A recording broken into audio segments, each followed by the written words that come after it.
Bonjour à tous, petite vidéo aujourd'hui, non pas sur MotoGP, mais pour vous montrer un petit peu le petit feature ce que j'ai rajouté.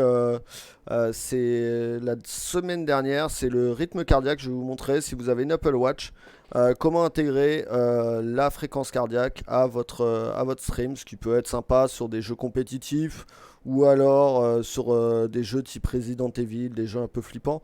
Ça peut être sympa pour vos abonnés, ça peut être un petit truc en plus, voilà. Et si vous avez une Apple Watch, bon, je vous dis tout de suite, c'est pas sponsorisé et ça vous en coûtera 5,50 €, je crois. C'est une application à télécharger qui coûte 5,50 €. Mais bon, quand on voit qu'une ceinture cardio, c'est tout de suite 60 euros, ça fait faire pas mal d'économies. Je vais quitter du coup MotoGP et je vais vous montrer en direct comment on peut avoir ce petit features. Déjà, il y a une application à télécharger sur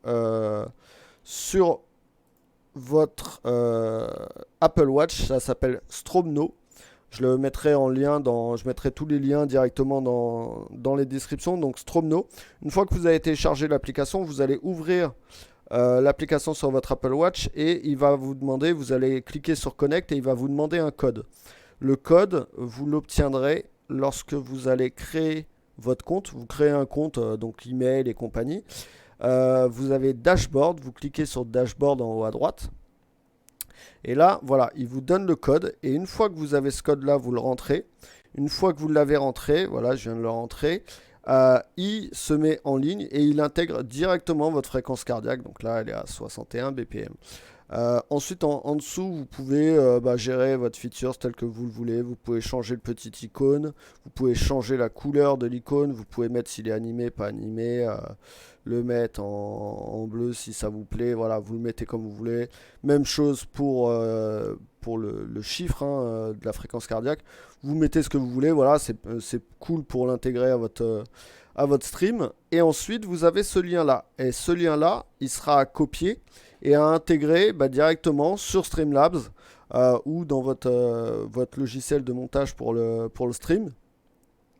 C'est comme une page internet, donc vous ferez sur Streamlabs ses sources, vous ajoutez, vous mettez un navigateur et le navigateur, vous mettez ce lien-là et ça vous permet directement de faire le lien avec ce site et vous avez la petite fréquence cardiaque qui s'affiche. C'est vraiment pas compliqué. Le seul point négatif, c'est que ça coûte 5,50 €, mais encore une fois, par rapport au prix d'une ceinture, une ceinture pour la fréquence cardiaque, franchement c'est négligeable. Surtout que l'Apple Watch, elle est quand même très très fiable en termes de valeur.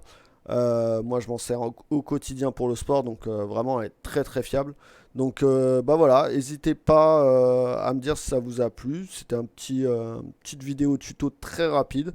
Si vous avez des questions, si vous avez des problèmes, vous avez soit la FAQ sur le site Stromno, il y a une petite FAQ, donc ils vous disent comment se loguer à l'application avec l'Apple Watch, comment l'utiliser sur OBS, clac clac clac. Donc sur OBS ou Streamlabs, c'est la même chose, hein, c'est le même principe. Add, browser, c'est pour le navigateur et derrière l'URL derrière. Vous pouvez régler la taille et compagnie et compagnie. C'est tout simple. Franchement, moi, ça a marché du premier coup. En 3 minutes, c'était fait.